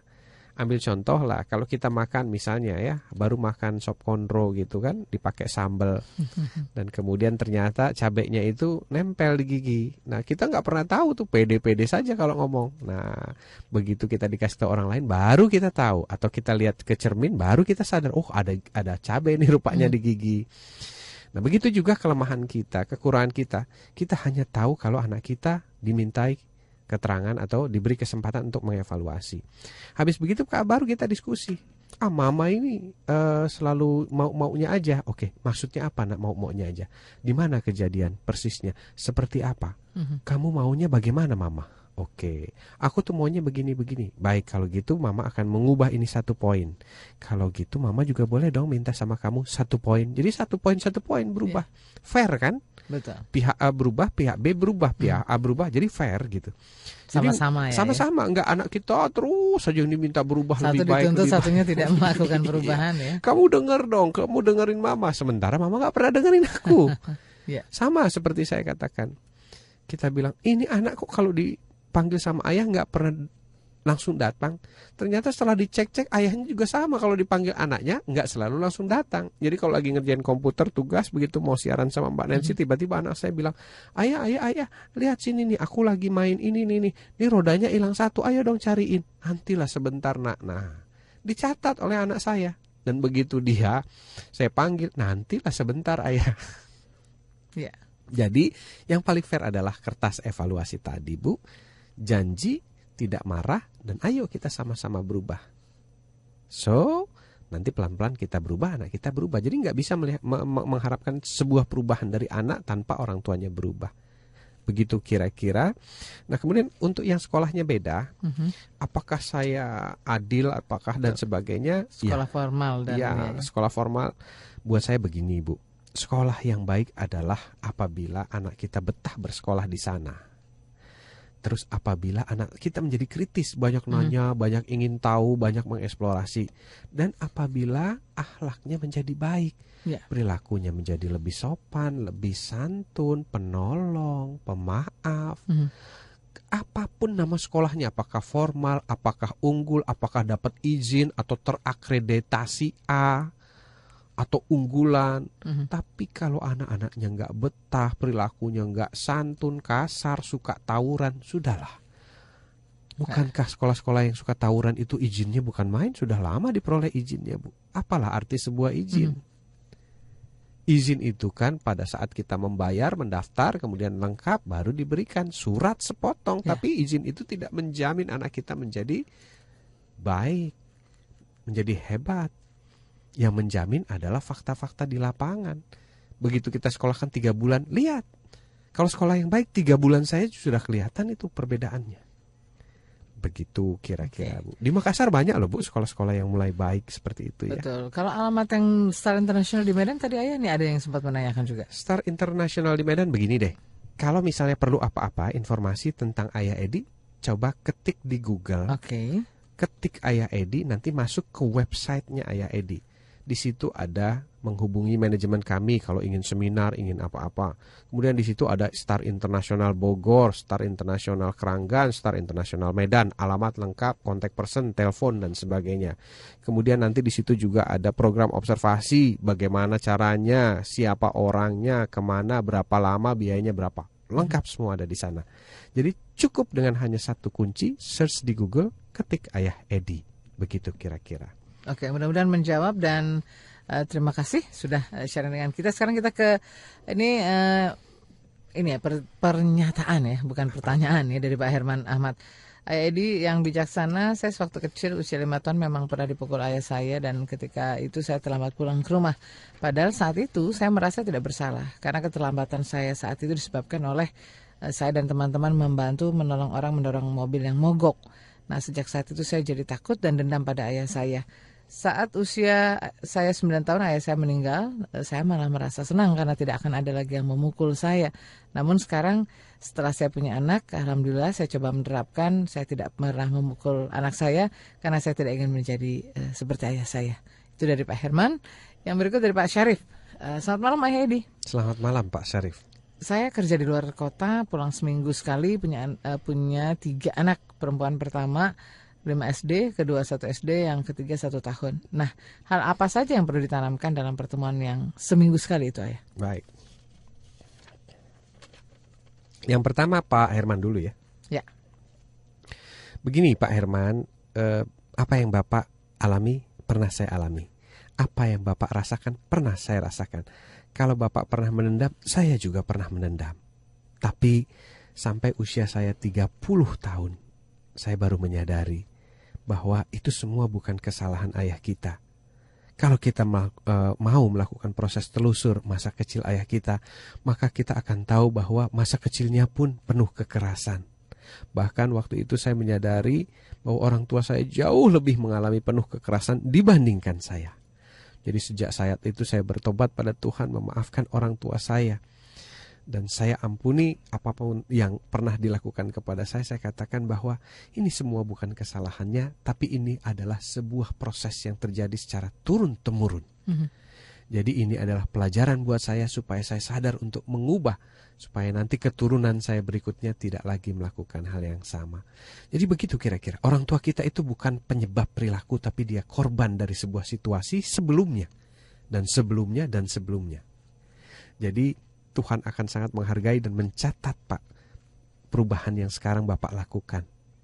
Dan ini akan menjadi warisan yang luar biasa ke depannya. Begitu kira-kira Pak. Tapi mudah-mudahan kita semua mau memaafkan. Oke. Kemudian yang berikutnya Pak adalah Syarif. Pak Syarif ya. Betul. Jadi waktu seminggu, nah ini bagaimana tentunya menyikapi hal ini dan apa saja yang perlu ditanamkan dalam waktu pertemuan yang singkat ini Ayah? Ya? Singkatnya tuh berapa jam, berapa hari? Seminggu sekali ya? Seminggu sekali berarti sehari ya. Oke. Begini Pak, kalau kita cuma punya waktu sehari, nah, kira-kira kan efektifnya itu sekitar 6-8 jam ya. Pertama coba kita bermain bersama anak kita. Nah pada saat bermain itu maka akan terjadi proses interaksi. Baik menggunakan bahasa, baik menggunakan perilaku. Nah coba kita perhatikan baik-baik bahasa seperti apa yang keluar dari anak kita. Nah kalau bahasanya mulai mengarah kepada hal-hal yang tidak etis dan kurang sopan, maka dalam waktu yang singkat yang Bapak punya itu langsung bahas.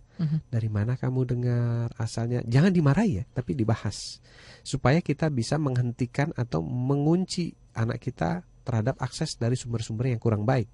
Kalau ternyata dia melihatnya dari televisi, mungkin kita bisa mengunci televisinya dan mengganti dengan program-program yang lebih edukatif. Kalau misalnya dari sekolahnya, nanti kita minta ibunya untuk memfollow up kepada gurunya supaya perilaku-perilakunya menjadi perhatian di sekolah tersebut. Jadi itu. Terus kemudian kalau dari perilaku, nah kalau dari perilaku lakukan proses telusur. Ini sumbernya dari mana lagi? Apakah dari saya, dari istri? Kalau ada asisten di rumah, coba dicek. Nah, kalau tidak, apakah dari tontonan atau dari sekolah? Jadi, itu yang saya lakukan di rumah, Pak. Pada saat saya punya waktu bersama anak saya gunakan untuk berinteraksi, bermain, bersosialisasi bersama mereka. Kemudian nanti keluarlah kalimat-kalimat, perilaku, attitude. Karena dari kejadian demi kejadian itu mencerminkan apa yang diserap anak selama 1 minggu. Nah nanti kalau ada yang tidak berkenan di kita catat. Kita telusur sumbernya, kita obati, kita pangkas, kita stop sumbernya, baru kita perbaiki perilaku anak kita. Itu yang kami lakukan, Pak. Jadi setiap minggu adalah proses evaluasi. Dan itu nggak perlu serius, Pak, sambil bermain, sambil berekreasi, sambil berinteraksi, sambil apapun aktivitas harian. Kalau kita mau belanja, kita ajak belanja. Nanti di tempat belanja bisa ketahuan itu perilaku-perilaku apa yang kira-kira tidak berkenan bagi kita. Oke, ini ada Pak Wafi juga ingin tanya apakah boleh menghubungi ayah langsung atau mungkin ingin diskusi. Nah ini ada nggak caranya ayah bagaimana kita diskusi? Selain Selasa malam ada nggak sih waktu-waktu yang lain atau mungkin sarana lain untuk bisa tetap berkomunikasi? Biasanya begini Pak, waktu diskusi kita itu selain di Smart FM ada juga siaran TV, kemudian ada juga kita lewat Facebook, ada juga lewat email. Nah kalau direct line lewat telepon itu saya khawatirnya tidak diangkat karena biasanya saya lebih banyak mematikan telepon atau silent telepon karena ada acara-acara. Nah pada saat acara saya akan mematikan. Nah kenapa saya tidak memberikan nomor telepon saya? Karena telepon ini sangat sensitif. Kalau email itu dikirim lama tidak dibalas itu tidak sesensitif kalau telepon tidak diangkat.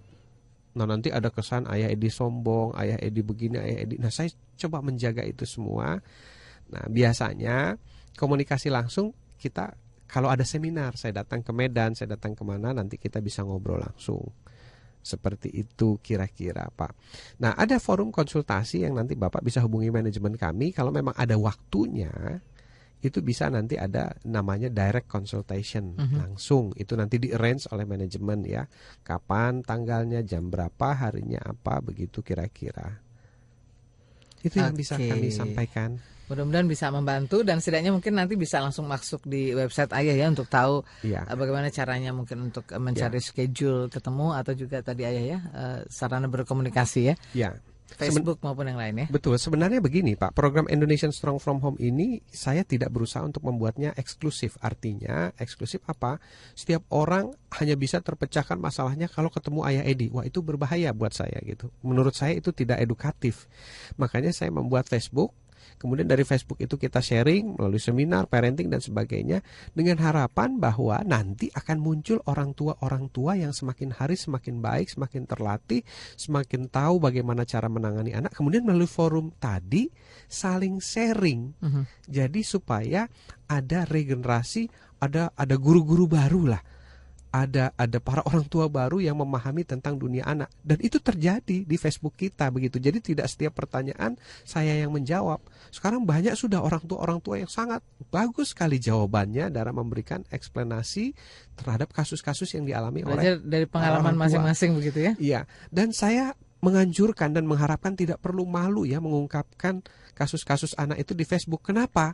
Karena biasanya kasus-kasus yang sama juga dialami oleh banyak orang tua. Jadi masalahnya adalah kita nggak cerita saja. Karena kasus anak itu rata-rata common kok. Kira-kira seputar ini, ada 10 besarnya, ada 50 besarnya. Makanya saya buat buku yang berjudul Ayah Edi Menjawab 100 Persoalan Anak-anak. Karena biasanya berputar seputar itu.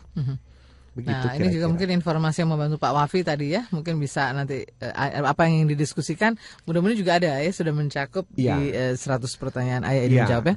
Di buku Ayah Edi Menjawab itu isinya 100 permasalahan orang tua dengan anak. Oke, baik. Dan kita masih akan kembali lagi di satu sesi terakhir sebelum kita tuntaskan Indonesian Strong From Home. Dan terima kasih banyak sekali pertanyaan. Dan ini ada juga yang satu nomor ngirimnya banyak sekali. Mudah-mudahan nanti sempat terjawab ya. Karena kita juga berbagi dengan telepon maupun dengan SMS yang lainnya. Tetap bersama kami. Kita masih ada waktu untuk kembali diskusi dengan Anda yang sudah berkirim SMS. Dan terima kasih banyak. Tentunya dan mudah-mudahan nanti bisa dijawab semua, bisa dituntaskan semua. Kita masih ada pertanyaan juga dari Hilma. Ayah sebentar lagi kan Hari Guru. Apa pesan ayah? Bagaimana ayah ya menjadi guru favorit katanya? Iya, saya pesan untuk para guru saya di sekolah saya para guru di seluruh Indonesia, juga pada diri saya sendiri sebagai seorang guru. Pesan saya sih sederhana, jadilah guru favorit atau pilih profesi lain. Jadi kalau kira-kira kita tidak sanggup jadi guru favorit, pilih deh profesi lain gitu. Jangan bertahan lama-lama jadi guru karena kita akan merusak generasi bangsa. Seburuk apapun kondisi bangunan gedung, seburuk apapun kondisi pembelajaran, seburuk apapun kondisi kita belajar, sepanjang gurunya favorit sih asik-asik aja itu. Banyak guru-guru yang favorit ya, yang saya baca bukunya, baik di Inggris, di Jepang, kemudian di Pakistan, kemudian di Tibet ya, yang baru-baru ini di Tibet. Ada guru volunteer di Tibet. Itu anak-anak asik-asik aja itu belajar di lapangan, sementara udaranya gurun dingin kan di Tibet gitu. Jadi sebenarnya kuncinya adalah bagaimana kita bisa menjadi guru favorit yang menyenangkan buat anak-anak dalam proses belajar. Kalau tidak ya, buat saya sih lebih baik ambil profesi lain deh. Jangan merusak generasi bangsa. Coba-coba deh gitu ya. Iya, karena ini urusannya adalah membangun sebuah generasi loh, bukan mencari nafkah ya. Iya. Begitu, kalau mencari nafkah cari jalan lain aja. Oke, kita ke penelpon ya. Penelpon terakhir, selamat malam. Selamat malam. Dari siapa di mana? Assalamualaikum. Boleh dikecilkan Ibu volumenya, feedback. Oh ya, halo, assalamualaikum. Waalaikumsalam Ibu. Iya. Saya dengan Santi di Depok. Oh iya Bu Ya, Santi, silakan Bu Santi. Si kembar kan Desember nanti sudah mau 3 tahun ya. Oh iya. Ayah kan tadi bicara mengenai evaluasi diri. Betul. Itu apakah sudah bisa diterapkan untuk si kembar? Maksudnya saya bisa nggak? 3 tahun ya? Kekurangannya, iya. 3 tahun sepertinya belum ya Bu? Belum ya? Ayah? Belum, itu baru bisa sekitar usia 6-7 tahun biasanya. Oh gitu. Baik. Ada pertanyaan yang lain Bu? Ya, kalau 3 tahun harus kita yang lebih aktif mencari tahu ini sumbernya dari mana. Oh iya iya. Gitu. Nah, tadi kan ayah juga bilang kita kan sebagai orang tua harus membentengi anak ya, mulai dari rumah. Iya, sterilisasi dan imunisasi Bu kuncinya. Betul. Kalau kita sudah bentengin, terus kalau misalkan nanti sampai di luar dia terpengaruh? Apakah itu sudah pasti dia kuat? Nah, begini. Pada saat kita sedang mensterilisasi, kan kita memasukkan isme-isme ajaran-ajaran idealis dari keluarga nih. Nah, kita coba nih pada saat pergaulan di luar, dia bertahan atau terpengaruh. Nah, kalau terpengaruh kita sterilisasi lagi gitu. Baik. Sampai dia akhirnya bertahan. Baik Ibu. Maksudnya tadi ayah saya kalau misalkan nggak kuat kita coba pindahkan gitu ya. Persis begitu. Nah sekarang baik, Ibu. Sekarang kalau misalkan kayak dipindahkan gitu ya, kalau kalau kita ada orang-orang yang sekolah ya, kita pindahkan kita kan itu perlu biaya ya ayah. Mungkin ada orang yang katakan yang nggak mampu untuk pindahkan sekolah karena waktu masuknya aja udah pakai biaya, terus nanti dia keluarin lagi. Nah itu bagaimana ya ayah? Oke, baik, nanti kita akan jawab ya Ibu. Baik. Terima kasih sharingnya. Ya. Santi di Depok. Waalaikumsalam. Ya, kalau saya biasanya berhitung ya. Jadi kalau kita misalnya punya masalah, berhitung, apakah saya mampu pindah? Kalau pindah saya mampu kemana? Rumah saja saya sudah 4 kali pindah Bu. 1. Terus yang kedua, kalau misalnya sekolah saya mampu pindah kemana? Tapi kalau semua sekolah tidak mampu pindah, homeschooling. Makanya anak saya dua-duanya homeschooling. Nah, kenapa? Bukan saya tidak menemukan sekolah yang baik, karena sekolah saya cukup baik. Tapi saya sedang memberikan solusi kepada para orang tua yang mengalami kasus-kasus tidak menemukan sekolah. Nah, lantas kalau saya nggak melakukannya sendiri homeschooling, saya kan hanya cerita saja. Nah, saya seorang praktisi itu harus melakukan dulu, berpengalaman dulu, baru kita cerita, sharing pengalaman. Nah, memang betul pada saat homeschooling, nanti orang tua akan bilang, kalau gitu repot dong, ribet dan ini. Nah, semua itu ada harganya. Jadi ada harganya gitu. Kalau kita nggak mau mahal, ya repot harganya. Gitu. Kalau nggak mau X, maka Y, Z dan sebagainya. Maka coba kita timbang-timbang mana yang paling kita bisa lakukan. Tapi prinsip yang saya terapkan pada keluarga saya adalah pertama lindungi, kemudian tes, lindungi, tes, lindungi, tes, gitu. Kalau dia terpengaruh, ya kita lindungi lagi. Nah, seperti itu sampai dia kuat. Barusan saya diwawancari oleh teman-teman ya dari media majalah Dignas ya. Iya. Nah, saya katakan bahwa pentingnya melindungi anak dan melakukan imunisasi itu sampai SMA. Saya tanya sendiri sama wartawannya, dulu kira-kira Anda merasa bahwa ini gua loh, nah, ini gua loh, terserah lu mau begini kayak mau begini, pokoknya gua begini. Nah, itu namanya jati diri itu. Yeah. Kapan Anda mulai merasa seperti itu? SMA. Oke. Berarti kita orang tua harus melatih anak kita sampai SMA. Dan saya katakan tadi, berarti sekolah-sekolah kita harus melatih dan membangun jati diri anak sampai SMA. Makanya saya katakan, pendidikan usia dini itu bukan TK, tapi SD, SMP sampai SMA. Itu PAUD. Yeah. Nah, kalau PAUD itu selesai, mereka kuliah, selamat sudah. Mereka sudah punya jati diri. Ini loh gua, mau lu ngerokok, gua enggak kok gitu. Nah, kalau anak kita sudah bisa berucap seperti itu namanya dia sudah terimunisasi dengan baik. Itu jadi, siap dilepas. Betul, mereka sudah mendapatkan nilai-nilai ya yang positif. Sudah ya? Terpatri di sini, sudah tertanam. Sudah punya sikap tadi ya. Sudah punya sikap. Kan Mbak Nancy pun sekarang juga sudah punya sikap kan.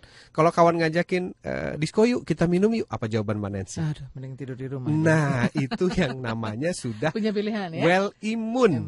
Ya. Oke, baik. Ayah, kita coba rangkum, ada pertanyaan lagi datangnya dari Pontianak, dari Pak Frans. Bagaimana kalau kita ingin merubah tadi ya nilai-nilai yang lebih positif di dalam keluarga kita, nah sementara mungkin tidak didukung oleh sekitar kita, lalu bagaimana sebetulnya kita bisa katakanlah tadi memotivasi, menggunakan motivasi ini menjadi lebih baik, belajar dari sebuah kesalahan, dan ini mungkin sekaligus jadi kesimpulan kita ya untuk perbincangan malam ini. Baik, kita diberikan kemampuan untuk problem solving oleh Tuhan yang terinstall langsung, built-in setiap orang di kepala kita. Cuma kata Einstein, alat yang luar biasa ini jarang sekali digunakan. Nah, mari sekarang kita gunakan. Berpikir. Jadi kalau kita punya problem, misalnya nggak dapat dukungan dari keluarga, nggak dapat dukungan, ayo kita pikir. Bagaimana jalan keluarnya? Cari opsi 1, opsi 2, opsi 3. Apa kelebihan dan kelemahan masing-masing? Mana yang paling mungkin? Kalau semuanya terasa tidak mungkin, ada satu yang masih mungkin. Minta sama Tuhan. Tuhan, God give me a way. Berikan aku jalan. Itu terjadi pada saya. Pada saat saya tinggal sama mertua, oke, saya punya masalah begini dan begitu, saya katakan, God give me away. Akhirnya saya mampu ngontrak. Oke, nggak apa-apa kalau memang kita baru bisanya ngontrak, why not? Gitu. Karena ini sebuah langkah. Jangan menganggap bahwa ngontrak itu rendah, tidak. Sepanjang kita punya visi yang jelas terhadap kehidupan keluarga kita, itu hanya sebuah anak tangga saja yang harus kita lampaui. Sampai akhirnya kita bisa mandiri dan sebagainya. So, berpikir dan berusaha terus. Pasti ada jalan. When you have a ways, God will give away.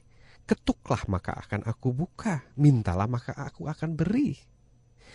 Aku adalah seperti apa yang engkau inginkan dan prasangkakan kepadaku. Begitulah yang diajarkan agama-agama di Indonesia kira-kira.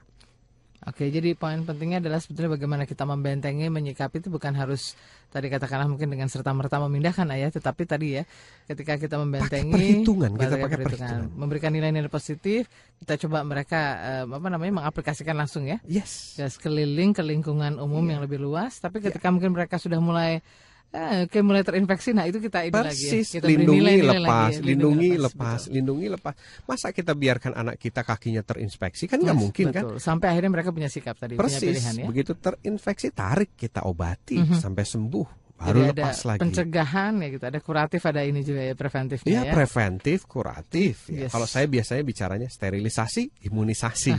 Kita akan buat anak kita tidak steril, tapi imun. Imun, jadi dimanapun dia berada, dia tetap jadi dirinya sendiri. Betul, dia bisa memilih dan menyikapi atau meresponi dengan baik ya.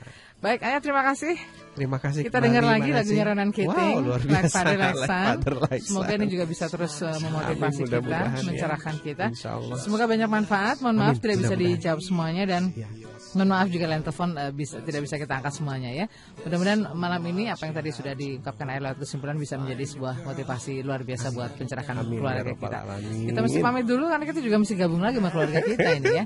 Saya Nancy Mokoginta. Saya Ayah Edi. Let's make Indonesia strong from home.